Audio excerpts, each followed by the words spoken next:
우리가 뭐든지 좋은 일은 시작이 참 어렵지요. 그죠? 나중에는 참 너무 기쁜, 너무 잘했구나 생각을 하게 됩니다. 학생들이 공부하는 것도 참 시작하는 게 참 어렵지요. 그러나 공부한 다음에 그 기쁨, 거기서 오는 축복들 생각하면 그 기쁨은 이루 말로 다 할 수가 없는 것입니다. 운동하는 것 시작하기 참 어렵죠. 다이어트 한다 어렵지만 그래도 시작하고 나면 그 후에 오는 그 기쁨, 건강과 그 축복은 이루 말로 다 할 수가 없는 것입니다. 그리고 신앙생활도 마찬가지지요. 여러분 주일날 이렇게 더운 날씨 가운데 아침에 교회 온다 힘든 일이지요. 그 나와서 주님 만나고 은혜 받으면 세상이 주는 어떤 기쁨과도 비교할 수 없는, 여러분 바이블 타임을 읽고 성경을 읽고 새벽 기도하고 봉사하고 시작은 다 어려워요. 손해보는 것 같아.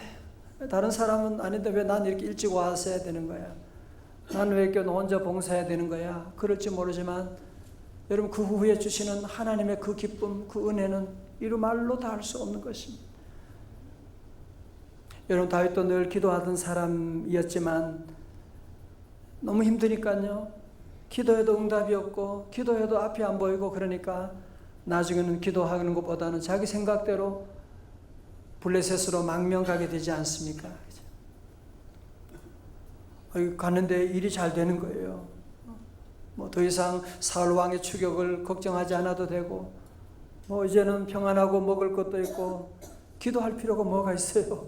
기도 안 해도 다 잘 되는데.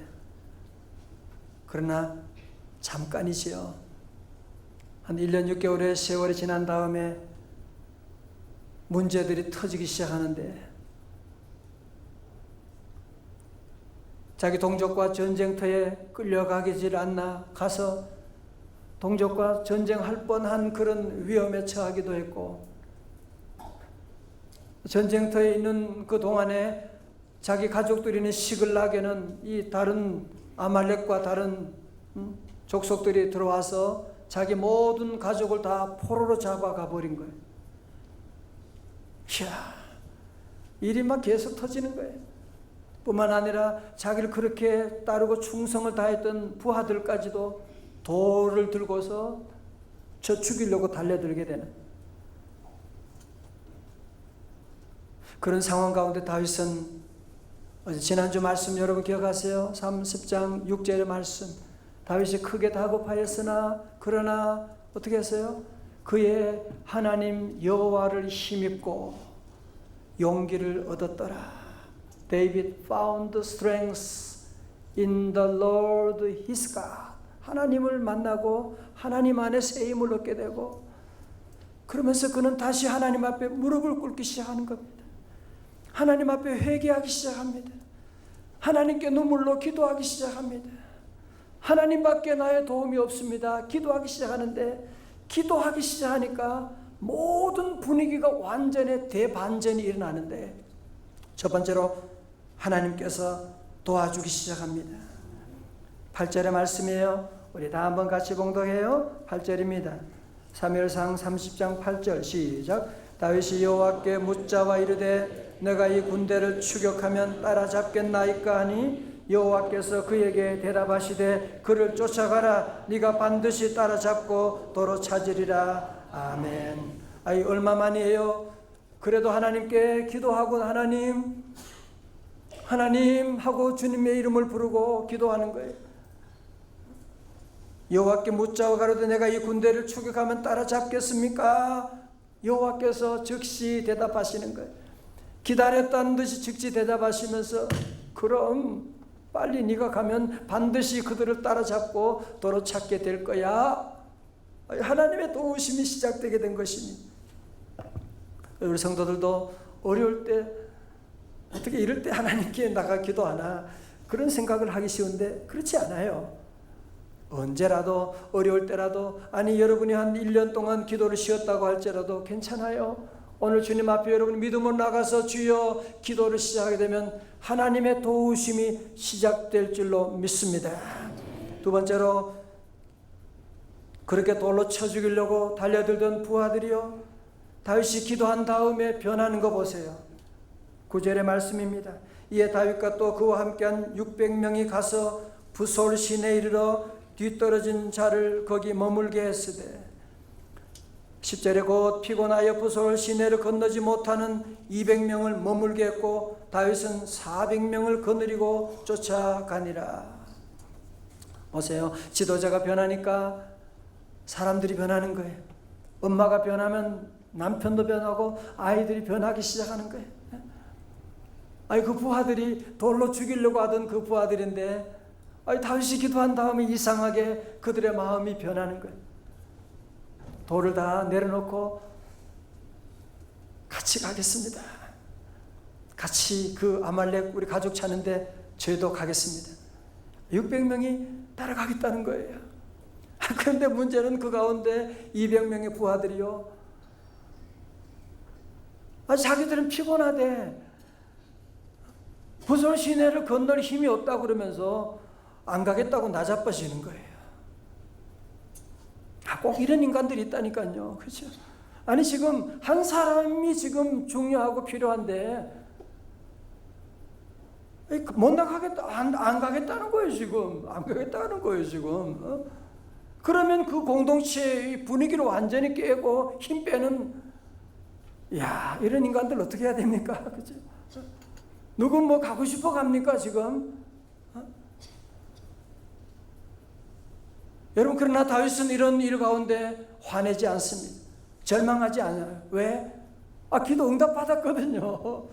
하나님이 내가 너를 도와줄 것이고 반드시 도로 찾을 것이다. 하나님의 응답 받았기 때문에 200명이 더 간다고 승리하는 것 아니고, 덜 간다고 안 되는 것도 아니고, 하나님이 함께 하시면 승리하는 줄로 믿습니다. 성도 여러분, 저를 보세요. 그래서 우리 하나님 있는 성도들은 숫자 때문에 아무 마음 상하면 안 돼요. 그죠? 여러분, 사실 우리가 숫자 때문에 우리가 늘 얼마나 마음이 상하고 낙심될 때가 많습니다. 숫자 때문에 우리가 지금 여러분이 현대 고민하는 게 다 그런 문제 아니에요. 그죠?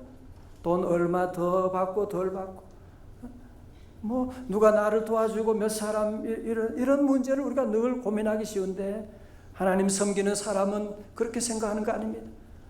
비록 나를 도와주는 사람이 적고 내 편이 적다고 할지라도, 저 사람이 나를 배반한다고 할지라도 하나님만 나와 함께 하시면 나는 반드시 승리할 줄로 믿습니다. 하나님이 함께하면 되는 거죠. 다 도와줘도요. 보세요. 요즘 재벌도 보면 그룹의 변호사, 검찰총장 출신들이 다 도와줘도 총수를 못 구하는 겁니다. 그래서 감옥에 들어가는 거예요. 그렇게 도와준다고 되는 거 아닙니다. 자, 세 번째로 아주 중요한 것이요, 기도 후에 만남의 복을 주셨어요. 만남의 복을. 자, 우리 11절부터 한번 같이 읽을 텐데요. 우리 성경 본문을 읽는 것보다 더 좋은 설교가 없어요. 한번 같이 11절 한번 또박또박 읽어봅니다. 시작. 무리가 들에서 애굽 사람 하나를 만나 그를 다윗에게로 데려다가 떡을 주어 먹게 하며 물을 마시게 하고 그에게 무화과 뭉치에서 뗀 덩이 하나와 건포도 2송이를 주었으니 그가 밤낮 사흘 동안 떡도 먹지 못하였고 물도 마시지 못하였음이니라. 그가 먹고 정신을 차리매. 13절요. 다윗이 그에게 이르되 너는 누구에게 속하였으며 어디서 왔느냐 하니 그가 이르되 나는 애굽 소년이요 아말렉 사람의 종이더니 사흘 전에 병이 들매 주인이 나를 버렸나이다. 아멘. 그런 얘기죠. 여러분, 지금 사실은 가족들이 지금 생사를 모르잖아요. 지금 죽었는지 살았는지 생사를 모르는, 그리고 부하들이 200명이나 나자빠져 버리고 지금 빨리 가도 어디 있는지 찾기도 어려운, 지금 또 밤이 깊어지면 또 어떻게 못하잖아요. 그러면 밤새 우리 가족들이 다 죽을 수도 있는 이런 판국에 길 가다가 한 노예가 쓰러져 있는 거예요. 병들어 쓰러져 있는 거예요. 사흘 동안 아무것도 먹고 물먹도 못 마셨다고 하는 거 보면 완전히 거의 반죽음 된 상태죠. 뭐 이런 거 신경 쓸 필요가 시간이 없잖아요, 지금. 그죠? 뭐 아니, 노예 한 사람 보니까 이건 뭐 유대 사람도 아니고 애굽 사람이고 아말렉이 종이라는데 이거 뭐 그냥 지나가도 되는, 그죠? 여러분 같으면 어떻게 하겠어요, 지금? 저 같으면 그냥 지나갔을 것 같아요. 지금 가족들이 급한데 지금. 그리고 다윗은요, 안 그래요. 참 놀랍지요. 다윗은요, 그냥 지나가지 않고 얼마나 급한데 그 노예에게 물을 마시게 하고 무화가 만든 이 떡을 먹이고, 그리고 건포도 송이를 또 이렇게 준비해서 먹이고, 이 주석을 보니까 이거는 귀한 사람 대접하는 것이에요. 뭐 하려고 그럴 필요가 뭐가 있어요? 여러분, 참으로 놀라운 일은요, 바로 이 소년이, 이 노예가 시글락에서 했던 모든 정보를 다 가지고 있는 거예요. 여러분, 사실 그렇지요. 요즘 같으면 GPS가 있고 여러 가지 뭐 이런 탐지 기기가 있지만 그 당시에 그 넓은 광야에 어디에 가족들이 끌려갔는지 죽었는지 살았는지 어떻게 알 수가 있겠어요? 어떻게 알 수가 있겠습니까? 그런데 이 소년이요, 다윗에게 그 가족들에 대한 이 결정적인 단서를 그에게 주고 있는, 그냥 지나갔으면 어떻게 할 뻔했어요. 14절에 그럽니다. 우리가 그레 사람의 남방과 유다에 속한 지방과 갈렙 남방을 침노하고 시글락을 불살랐나이다. 이 얘기 들었을 때 다윗이 뭐라고 그냥 깜짝 흥분하지 않겠어요? 뭐라고? 그래, 그럼 우리 가족들이 지금 어디 가 있는 거야? 지금 그놈들은 지금 어디 가 있는 거야? 우리를 그곳으로 인도할 수 있겠니? 그럼요, 제가 인도하겠습니다. 그래서 다윗을 아말렉 군대로 그들이 있는 곳으로 인도하게 됩니다. 자, 저를 보세요. 오늘 여러분, 사실은 참 중요한 하나님의 말씀이에요. 여러분, 다윗이 무슨 그 한 소년 노예에게 무슨 대가를 바라보고 그에게 선행을 한 것은 아니거든요. 그런데 이 한 사람에게 사랑을 베풀고 긍휼을 베풀었는데 그로 말미암아 잃어버린 모든 것을 찾게 되는 이런 계기를 얻게 될 줄 누가 알았겠습니까? 제가 몇 달 전에 인터넷 속에서 책을 소개받은 책 가운데 낯선 사람 효과라고 한 설교 노트 5번에 있습니다. 오늘 제목을 여기서 따왔는데요, 제목이 좀 낯설죠? 낯설죠? 예. 좀 번역이 조금 그렇긴 해요. 그렇긴 한데, 이 책은 여러분 80-20 법칙으로 유명한 리처드 코치와 그레그 러그우드가 쓴 책으로, 자, 저를 보세요. 그런 얘기를 먼저 합니다. 그리고 우리는 보통 볼 때는 이제 낯선 사람들은 나에게 별로 도움이 안 되고, 저는 내가 잘 아는, 내가 잘 가까운 친척들과 이런 친지들을 통해서 내가 도움을 받을 것이다라고 하는 기대를 여러분이 가지고 있지 않습니까? 그죠? 그러나 실제적으로는 이분이 연구한 결과를 보면 그렇지 않다는 거예요. 그분의 논문에 보면 수백 명의 엔지니어와 전문직 종사자들의 취업 과정을 심층 인터뷰한 결과 약 60%가 개인적인 연고로 취업하고요, 20%가 스카웃, 그리고 나머지 20%가 입사 시험을 통해 입사했는데, 개인 연고로 직장을 구한 사람들 가운데 약 85%가 자신에게 직장을 소개해 준 사람이 가까운 친지나 친구나 가족이 아니라 그냥 가볍게 알고 있는 사람들에게 소개를 받고 입사했다는 거예요. 그러면서 이제 여러 가지 많은 예를 설명을 하고 있는데, 자, 저를 보세요. 여러분은 어떠세요? 우리 찬양대는 어떠세요? 여러분 직장 생활하면서 낯선 사람, 전혀 알지 못하는 사람인데 그분 통해서 도움이 오는 거 경험하지 못하셨어요? 그죠? 장로님도 그러시죠? 그죠? 오늘 제가 그 책을 보면서 제 삶을 돌아보았어요. 저도 물론 어릴 때 우리 부모님들, 가까운 친척들의 도움을 많이 받았지요. 그 부모님 은혜로 제가 컸지요. 그러나 적어도 대학 간 다음부터는, 대학을 졸업한 난 다음부터는 부모님의 도움보다는 제가 전혀 알지 못하는, 제가 미국 유학을 떠나갈 때에도 제가 갈 그런 돈이 있어요. 제가 뭐가 있어요. 아무런 실력도 없고, 우리 아이들도 가족이 4명이나 되고 6 식구가 간다는 거 꿈도 못 꿀 일이죠. 그런데 제가 서울 정릉교회 부목사로 심호할 때 미국에서 어떤 교수님이 오셨는데 전혀 모르는 사람이죠. 와서 함께 잠깐 만나는 가운데 오라는 거예요. 자기 학교 오라는 거예요. 자기가 도와주겠다는 거예요. 그래서 시작이 된 거예요. 미국에서 공부하고 교회를 정할 때도 조금 얼굴 아는 그 목사님, 낯선 분이죠. 그분이 저를 스포겐에 있는 교회로 저를 소개해 준 거예요. 추천서를 써가지고 이번은 신실하고 제가 추천합니다. 그래서 저를 그곳 추천해가지고 그곳에 있게 됐고, 제가 거기 있다가 김상환 목사님 만난 것도 제가 목사님을 아는 게 뭐가 있어요? 낯설죠. 단지 저희 부모님이, 저희 돌아가신 형님이, 김상환 전사님이 어려우실 때 그 작은 긍휼을 베푼 아주 작은 긍휼이죠. 그랬는데 그분이 그걸 기억하고 큰 긍휼로 제게 베풀어 주시고, 그래서 명성교회에서 첫 번째로 분리 개척교회를 하게 되고 성전 건축도 하게 되고, 생각하면 이런 은혜가 너무 많더라고요. 못 받아도 저와 여러분도 마찬가지죠. 저와 여러분 언제 봤다고?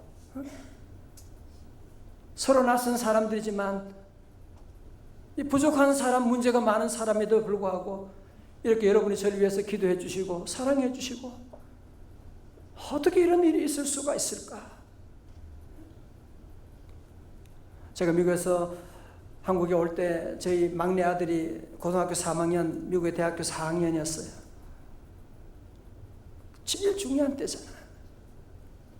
하나님 부르심에 아멘하고, 그럼 우리 아이는 어떡합니까? 그런데 우리 아이 친구의 부모님 미국 분인데 전혀 모르죠. 그분이 내가 당신 아들 책임지고 돈 1원 한 푼 안 받고 내가 돌봐줄 테니까 걱정하지 말라. 그분이 지금까지 돌봐주는 거지요. 지금까지. 몇 주 전에 한국에 와서 함께 만난 적이 있는데, 여러분 돌아보면 이런 그 낯선 사람들에 의한, 낯선 사람들이 저를 도와주는 일이 참 많았다는 생각이 들게 되고, 여러분도 그렇지요, 그죠? 이런 도움을 많이 받으셨죠. 여러분, 그런데 이런 낯선 사람의 효과는 저절로 오느냐? 그건 아니에요. 갑자기 낯선 사람이 내게 오느냐? 그건 아니에요. 오늘 다윗 보세요. 그 버려진 한 노예를 살려주었는데 그 노예를 통해서 수많은 그런 도움들, 적은 긍휼을 베풀었는데 큰 긍휼이 다윗과 그의 가족에게, 그의 모든 사람들에게 임하는 것을 보게 되지 않습니까? 성도 여러분, 한 사람이 아니에요. 한 사람을 무시하는 사람은 절대로 앞으로 귀하게 하나님 쓸 수가 없습니다. 가난한 사람 한 사람이지만, 버려진 사람이지만 그를 귀하게 여기면 그 한 사람 배후에는 1000명, 10,000명이 있습니다. 한 사람에게 잘해주면, 교회 학교 교사들 보세요. 한 아이를 잘 키우면 그 아이가 한국교회와 세계를 위해서 일할 수 있는 사람이 나올 수도 있고, 한 아이가 잘못되면 히틀러 같은 그런 인간이 될 수도 있는 것이거든요. 우리 다 같이 설교 노트에 있는 6번에 나온 우리 말씀, 마가가 아니고 마태복음입니다. 미안합니다. 마태복음 5장 7절입니다. 다 같이요, 시작. 긍휼히 여기는 자는 복이 있나니 그들이 긍휼히 여김을 받을 것이며 야고보 2장 13절요 시작. 긍휼히 행하지 아니하는 자에게는 긍휼 없는 심판이 있으리라. 긍휼은 심판을 이기고 자랑하느니라. 아멘. 다 같이 아멘. 그래서 늘 여러분이 긍휼을 받으려면 긍휼히 여겨주는, 내가 왜 저 사람 돌봐야 돼? 그러지 말아요. 그러지 말아요. 조건 없이 베푸는 그 사랑. 여러분 기업을 운영해도 작은 기업, 작은 사람들 함부로 피눈물 나게 하면 안 됩니다. 중소기업 다 넘어뜨리고 자꾸 자기 몸집만 키우고 하나님이 긍휼 없는 심판을 주는 거예요. 소자를 여러분이 업신여기면 안 됩니다. 지난주 우리 김사 목사님이 그런 말씀을 하시더라고요. 교인들 가운데 기도 열심히 하지만 기도 크게 보면 비슷하다는 거죠. 다 기도하지 기도 안 하는 사람이 누가 있느냐. 봉사하고 뭐 다 비슷하지. 봉사 다 하지요. 그러면 우리 인간이 어디에서 이 축복이 나누어지느냐, 어디에서 갈림길이 세워지느냐 하면서 말씀하시기를 가장 중요한, 한 사람에게, 소자에게 긍휼을 베푸느냐 베푸지 않느냐에 따라서, 약한 사람에게 긍휼을 베푸지 않고 함부로 얘기하는 사람 하나님이 다 보십니다. 여러분 약한 자들을 긍휼히 여기면 하나님이 더 놀라운 긍휼로 우리에게 임하시게 됩니다. 설문도 7번에 미국의 카네기 공대 졸업생을 조사한 결과 그들이 이구동성으로 성공하는데 전문적인 지식이나 기술은 15%밖에 영향을 안 준대요. 어쩌면 낯선 사람 효과랑 비슷한 것 같아요. 나머지 85%가 인간관계였다고 말하면서 그들은 특별히 3가지 방문을 잘했대요. 첫 번째로 입의 방문이에요. 입의 방문. 여러분이 큰 돈 들지 않아도 돼요. 어려운 사람에게 여러분이 사랑하는 말 한마디, 아니 말하지 않아도 괜찮아요. 들어주기만 해도. 자, 들어보십시오. 우리 성도들은 절대로 가슴 아픈 사람, 약한 사람, 가슴 후벼 파는 그런 얘기는 절대로 하지 마십시오. 눈물 나게 하는 그런 얘기는 하면 안 됩니다. 하나님이 다 보시는 거예요. 어려운 사람에게 격려하고 힘을 주어도 부족한데, 늘 우리는 이 말로 여러분이 난 돈도 없는데 나는 그런 얘기하지 말아요. 여러분이 좋은 말 한마디만 해도 그분이 큰 힘을 얻을 수가 있는 것이거든요. 또 말 한마디 때문에 큰 상처를 받을 수가 있는 거예요. 두 번째로 성공하는 사람들은 손의 방문을 잘했대요. 편지를 쓰거나 요즘 같으면 문자를 보내거나, 그래서 자기의 진솔한 마음을 담아서 보내는 거예요. 어떤 분이 목사님께 문자를 보냈어요. 목사님도 주말 잘 보내세요. 빨리 치다 보니까 목사 니도 주말 잘 보내세요.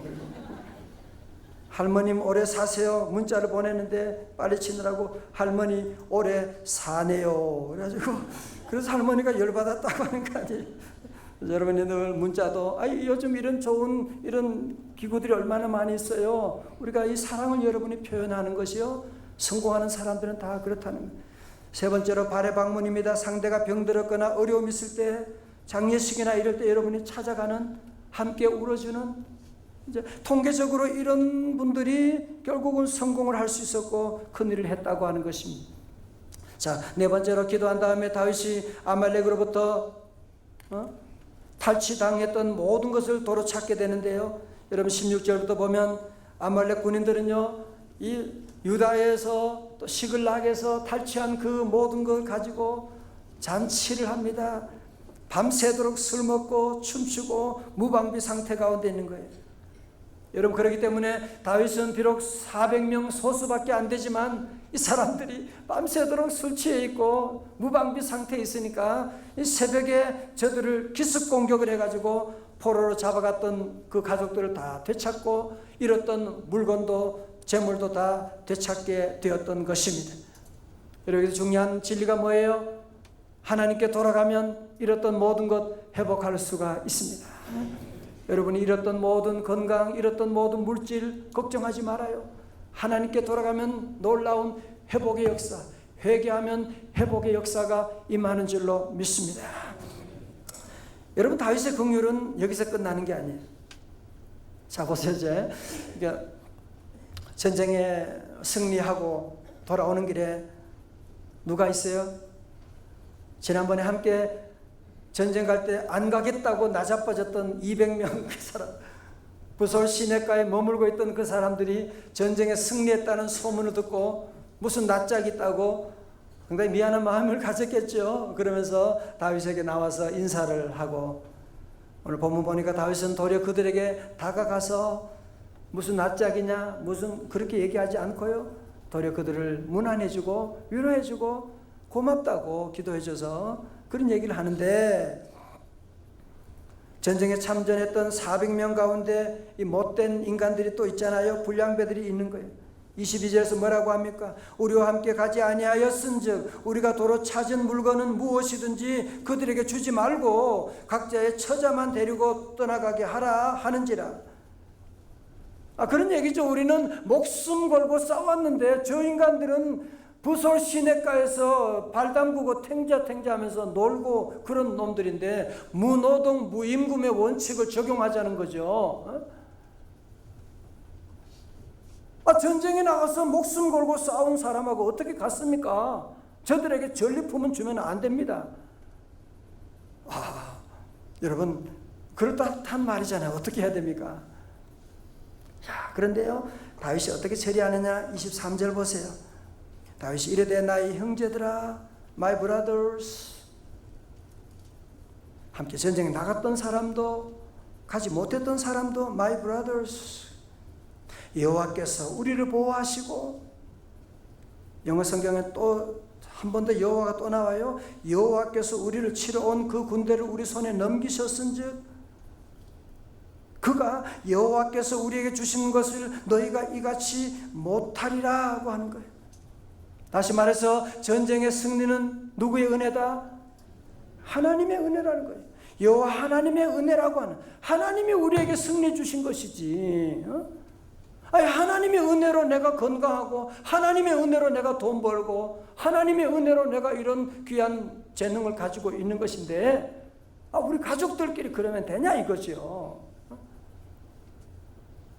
그러면서 다윗이 그런 얘기하는 거예요. 24절에 이래 누가 너희에게 듣겠느냐? 전장에 내려갔던 자의 분깃이나 소유물 곁에 머물렀던 자의 분깃이 어떻게 해요? 동일할지니 같이 분배할 것이니라 하고. 여러분, 이제 저 보세요. 이제 사실은 이 일을 통해서 다윗이 잃어버렸던 물건을 되찾는 것보다 더 중요한 자기 부하들의 신임을 되찾게 된 거예요. 그렇죠? 여러분이 어디 지도자가 되면 항상 이 분열을 막아야 돼요. 직원들 사이에 분열이 나지 않도록 늘 분열을 여러분이 막아요. 분열이 나면 모든 게 끝나는데 다윗은 통합의 시너지를 만들어 나가게 되고, 뿐만 아니라 그는 여기서 얻은 전리품을 유다에 있는 헤브론에 있는 장로님들에게도 그곳에 다 전해주는 거예요. 나중에는요, 결국은 이 다윗의 통합의 리더십으로 말미암아 그가 헤브론에서 유다의 왕으로 즉위하게 되고, 여러분, 다윗의 위대함은 무엇이냐 하면 그 12지파로 나누어진 민족을 하나의 통일 국가로 만들어가는 위대한 사역을 감당하게 된 것입니다. 할렐루야. 영락교 고 한경진 목사님이 1960년 1월 10일에 애통하는 자와 그의 복이란 제목으로 설교하면서 울고 또 우셨다고 하는데, 그 설교 내용이 이렇습니다. 여러분, 조용히 귀를 기울여서 우리 사회의 울음소리를 들은 적이 있습니까? 자녀를 잃은 부모들의 울음소리, 부모를 잃은 고아들의 울음소리, 남편을 잃은 아내들의 울음소리, 실업자의 울음소리, 고학생들의 울음소리, 순전한 여성들이 악당의 유혹을 받아서 일생을 그르친 가련한 여성들의 울음소리, 이 울음소리를 듣고 같이 애통하는 자가 우리 사회에 얼마나 됩니까? 우리 사회는 애통할 줄 모르는 사회입니다. 남의 눈물을 내 눈물로 알고 남의 서름을 내 서름을 알아서 같이 십자가를 질 줄 아는 민족만이 복을 받습니다.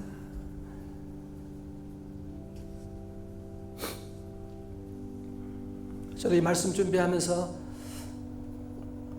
하나님, 너는 정말 이런 긍휼함이 있느냐 물어봐서 하나님께 회개하게 되고, 하나님께 이런 많은 긍휼을 받았는데 너무 긍휼을 나누는데 인색했습니다. 하나님께 회개하게 되었습니다. 우리 사랑하는 성도 여러분, 여러분의 이런 눈물이 있습니까? 마귀 사탄 오늘도 우리에게 네 혼자 먹고 살기도 힘든데 뭘 남을 생각, 어려운 사람 돌보냐고, 그건 다 공멸하는 길로 가게 되는 것입니다. 성도 여러분, 다시 우리 모두 기도를 시작하십시다. 우리 모두 다시 하나님의 그 사랑, 주님이 십자가 보신 그 긍휼하심 우리가 기억하고, 우리 안에는 비록 긍휼함이 없지만 우리 모두 날마다 주님을 바라보면서 늘 거울이 빛을 반사하는 것처럼 우리 모두도 우리의 믿음에 주여 온전케 하시는 주님을 늘 바라보므로 여러분 삶의 현장에서 버려진 한 사람에게 상처 주지 마십시오.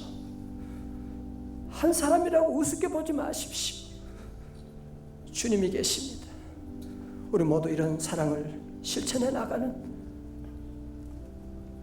그러면 하나님이 큰 긍휼을 예비하고 계신 거예요. 우리 함께 일어나셔서 찬송하십시다. 사랑의 나눔이 있는 곳에 하나님께서 계십니다.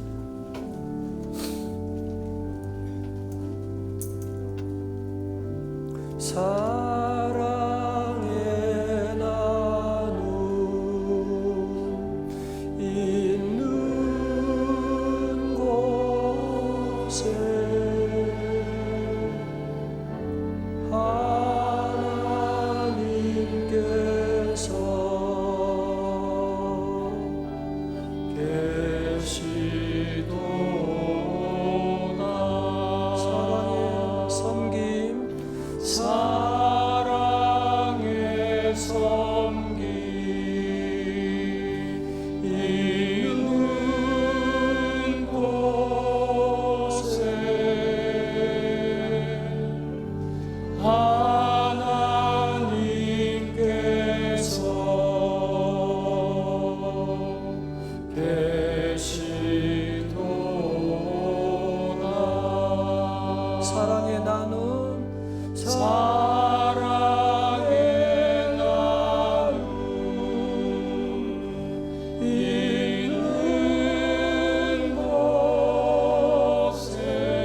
Okay.